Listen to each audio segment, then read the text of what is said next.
ଜୟ ଜଗନ୍ନାଥ। ଖୁବ୍ ସୁନ୍ଦର କଥାଟିଏ। ଦିନେ ଗୋଟିଏ ହାତୀ ଗାଧୋଇକି ଫେରୁଥିଲା। ଠିକ୍ ସେହି ରାସ୍ତାରେ ଘୁଷୁରିଟିଏ ମଧ୍ୟ ଯାଉଥିଲା। ଘୁଷୁରିଟି ଯିବାର ଦେଖି ହାତୀ ବାଟ ଭାଙ୍ଗି ଅନ୍ୟ ରାସ୍ତାରେ ଚାଲିଗଲା ଏବଂ ଘୁଷୁରିଟି ତା ରାସ୍ତାରେ ଚାଲିଲା।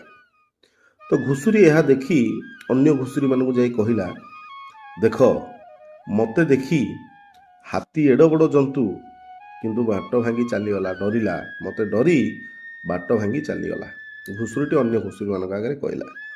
ଏ କଥା ଯାଇ ଅନ୍ୟ ହାତୀମାନଙ୍କ ପାଖରେ ପହଞ୍ଚିଲା।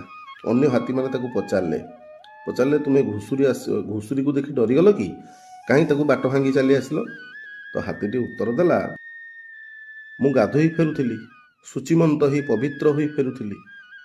ସେ ଘୁଷୁରିଟି ଅସଣା ଥିଲା, ପଙ୍କ କାଦୁଅରେ ବୋଳି ହୋଇକି ସେହି ରାସ୍ତାରେ ଆସୁଥିଲା। ମୁଁ ଯଦି ଯାଇଥାନ୍ତି ସେ ରାସ୍ତାରେ ତା ସହିତ ଭେଟ ହୋଇଥାନ୍ତି ଏବଂ ମୁଁ ମଧ୍ୟ ଅସଣା ହୋଇଯାଇଥାନ୍ତି। ଠିକ୍ ସେହିପରି ଆମ ଗନ୍ତବ୍ୟ ପଥରେ ଆମେ ଚାଲୁଥିବା ବେଳେ ଅନେକ ନକାରାତ୍ମକ ସମ୍ପନ୍ନ ବ୍ୟକ୍ତି ଆମ ରାସ୍ତାରେ ଆସନ୍ତି।